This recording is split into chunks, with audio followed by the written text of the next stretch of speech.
any need to talk about Manchester United? We have to talk about Manchester United now.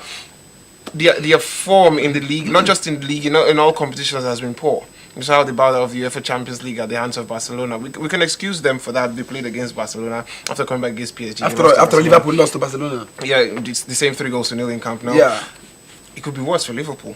It could. But Manchester United, they've been on a very poor run of form. When Ole Gunnar Solskjaer took over, it was all merry for them. They went on a very long run without losing a game. I think it was about 13 games without a loss.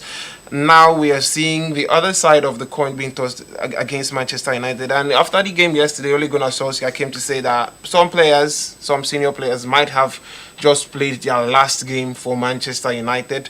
This could be their last season in Manchester United. And he also went all out to say that Manchester United are not good enough at the moment. Is it something you agree with? What's going on here? They have Paul Pogba, Okay. one of the costliest, most valuable players in the world. Good. They also have quality and talent all through that squad.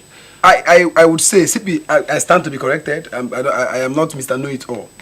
But I think that if Manchester United does not qualify for the top 4 to play in the Champions League, they will not qualify. They cannot. They can never qualify in the UEFA Champions League. Then there was no point sacking Jose Mourinho.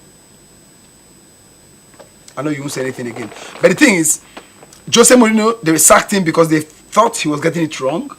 And then Pogba was the best, right? Yeah. And after he left, Pogba was nowhere to be found. Performance-wise, we saw him trekking all over the field. That's what he does now.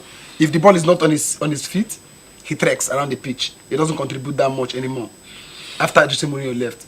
So now for me, I think Manchester United will have given Jose Mourinho a little more time. Probably found a way to make things right between Pogba and him, because that was what happened the first time before he lost the dressing room, maybe to Pogba.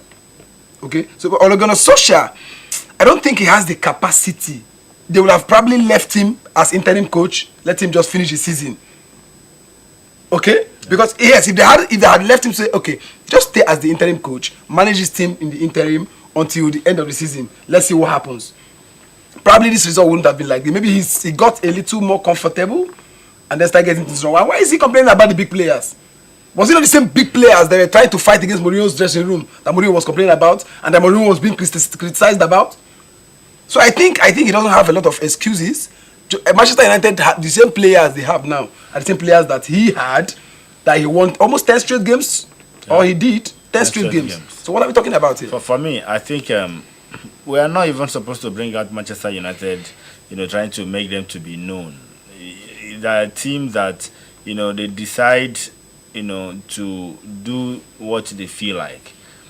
Jose Mourinho wasn't good for you. You sacked him, fine, I'm not the one paying his salary, you are the one paying his salary. So if the player said, we don't want this particular guy, you allow him to leave. But I think he's also haunts them. And I said this, that Ole Gunnar Solskjaer was actually, he's not a manager for Manchester United. You made that appointment because that is an emotional appointment for me. Yeah. It's an emotional appointment because he's actually ex-Manchester United player, a legend, sentimental appointment. Yeah. Should have allowed him to be an interim manager till the season end.